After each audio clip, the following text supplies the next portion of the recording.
ሀብት ብቻ አይደለም በፋኖ ትግል ዝና ያተረፉበት ብዙዎች ናቸው። እንደ ፍቅሩ ሙሉዬ አይነት ዝና ያተረፈበት ታውቁታላችሁ። አይዋጋም። ለምሳሌ የምታውቁት እኮ አይዋጋም፣ አዋግቷቸው አያውቅም። በቲክቶክ ግን ዝናብ እየተመታ በቲክቶክ የሚለቀው እሱ ነበር። በቃ አክተር ነው። በነገራችን አሁን ወደ አገዛዙ የገባው ሰው ፍቅሩ ሙሉዬ ማለት አክተር የነበረ ሰው። እናንተ ሰራዊት ናችሁ ታውቁታላችሁ። አክተር ከመሆኑ በላይ አክተር ወይ ማክተር ማስተር ፊልም ላይ አክት የሚያደርግ ሰው የለም። ታጋይ ለመምሰል ዝናብ እየመታ ሽርጥን እየጨመቀቀ ምናምን ሆን ብሎ ተወላጭ አይና ላይ እያየለ ሆን ብሎ ዝናብ በሚዘንብበት ሰዓት ወጥቶ ዝናብ እየተመታ እንደዚህ ሽሎ ዝናብ እየመታው ምናምን ያማራ መንጋ አለ። በቃ የማይመረምር መንጋ፣ በተለይ ይሄ ውጭ ሀገር ያለ መንጋ ያስቸገረን ትግላችን የፈተነ መንጋ ታጋያችን ምናምን በቃ ሀቀኛው ታጋይ ምናምን ከዛ በቃ በውስጥ ዶላር ነው የሚያጎርሰው። ይህን ሲያደርግ ነበር ሰው። በተግባር ግን አዋቅቷል አላዋጋም፣ መርቷቸዋል አልመራችም ታውቃላችሁ። በትግሉ ስም ዝና ያተረፈ ሰው፣ ሀብት ያካበተ ሰው ካካበቱ ሰዎች መካከል አንዱ ፍቅሩ ሙሉዬ ነው። ሄዷል፣ ዝና ካብቶበት ሄዷል። የሞት እሱ ብቻ አይደለም፣ ወደ ኋላ መጣበታል። ዝና ብቻ አይደለም። በአማራ ህዝብ ትግል ገንዘብ ብቻ ነው ዝና መውደድ አይቻልም። ዝና የሚወድ ሰው ካገኛችሁ፣ አድንቁኝ የሚል ሰው ካገኛችሁ፣ ፍቅሩ ሙሉዬ እኮ በደረቱ በተነቀሰው ንቅሳት የሚያመልክ ሰው ለፊዚካሉ ዋት ሰውነቱን በሙሉ ተነቅሶ ሰውነቱን አምልኮ ያለ ሰውነቱን የሚያመልክ ሰው እኮ ነው። በቃ ሰውነቱን ይሄ ፊዚካሉን ጡንቻውን ምናምን፣ አእምሮው ግን ቀጭጫ የነበረ ሰው ነው። በነገራችን አእምሮ የቀጨጨ ሰው ጡንቻ ማሳበጥ ወይ ደግሞ ሰውነትን ስፖርት መስራት ትክክል አይደለም እያልኩ አይደለም፣ ጠቃሚ ነው። ግን ስፖርት ስትሰራ አእምሮውን አቀጭጫ ከሆነ እንደ ፍቅሩ ሙሉዬ ስፖርት ስትሰራ እንደ ፍቅሩ ሙሉዬ አካልን ካመለከው ራስን ከፍ ካደረከው አእምሮህ እየቀጨጨ ዝቅጠት ውስጥ ነው የምትገባው። ማሳበጥ ያለበት በመጀመሪያ ደረጃ አእምሮህን ነው።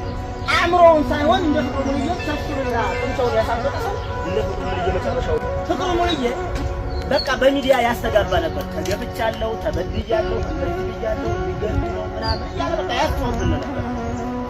አንቅትም ያልኳችሁ መንጋ አለ። በቃ ሳይገባው እንዳይታሰር ተቋሙ ያስራል። የህግ ተጠያቂነት መኖር ስላለ እንዳያስረው ግን ተቋሙ ሲከላከሉ የነበሩ ምን ማድረግ አልቻለም ነበርኩ። ያን ሁሉ ሐሰት ወሬ እያሰሩ በፋኖ ትግል ውስጥ የቆሸሸ ወንጀል የፈጸመ ሰው ተጠያቂነት እየመጣበት እንደሆነ ሲያውቅ ፈጠን ብሎ ወዴት ነው የሚሄደው? ወደ አገዛዙ። አገዛዙ ደግሞ ፕሮፓጋንዳ ፍቅሩ ሙሉዬ የምታውቁት ነው አይደል?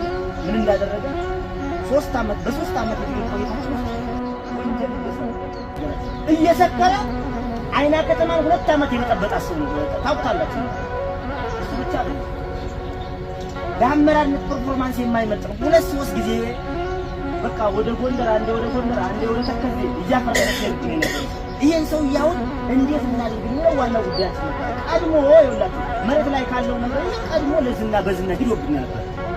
በውሸትና ቅድም ያልኳችሁ የፋኖ ትግል እንደ ዝና በቲክቶክ በቃ አክት እያደረገ እያሳመረ ከዛ መንጋው ያውቀው የመታጋይ የሚጀምራል የሚናለና ይለዋል። በቃ በቲክቶክ በፌስቡክ በቃ ተቃለ እኔስ የመንግስት ሚዲያዎች ላይ የሚደግፍ ይመስለኛል። ያን ግን ይሄ ወንጀል ሲሰራ የነበረ ሰው ነው አሁን ወደ አገዛዙ የገባው። ለምን? ተጠያቂነት ነገር ስላለ ካለመጠየቅ ገባ። በቃ የትም ቢሆን ግን እናንተ የትም ተሰጣችሁ አብሮ ካገዛዙ ጋር ይቀጥላል።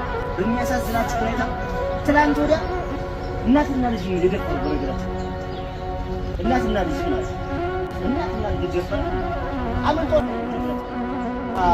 ፍቅሩ እናትና ልጅን ከደፈረ በኋላ አታስርሲ ተታክሶ ነው አመንቶ እንደዛ ሴት ደፍሮ ብንገለው እንኳን ይውላል ቢመታ ራሱ ነው ማለት መንጋው እየተንጫጫ ከዛ በኋላ በቃ ትግል ነው የሚያደርገው።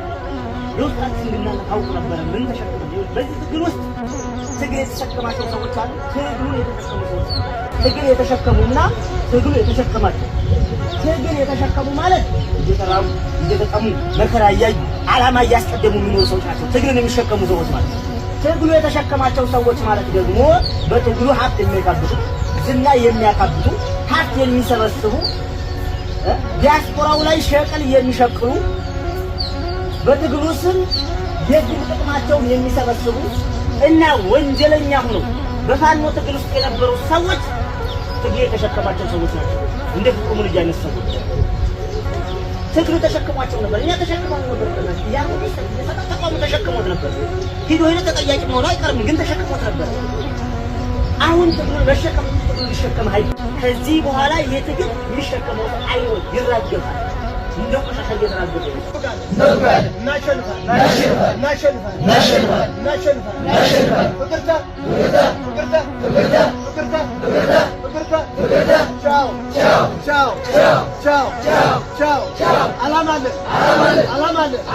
የህዝብ ዓላማ አለ። የህዝብ ዓላማ አለ።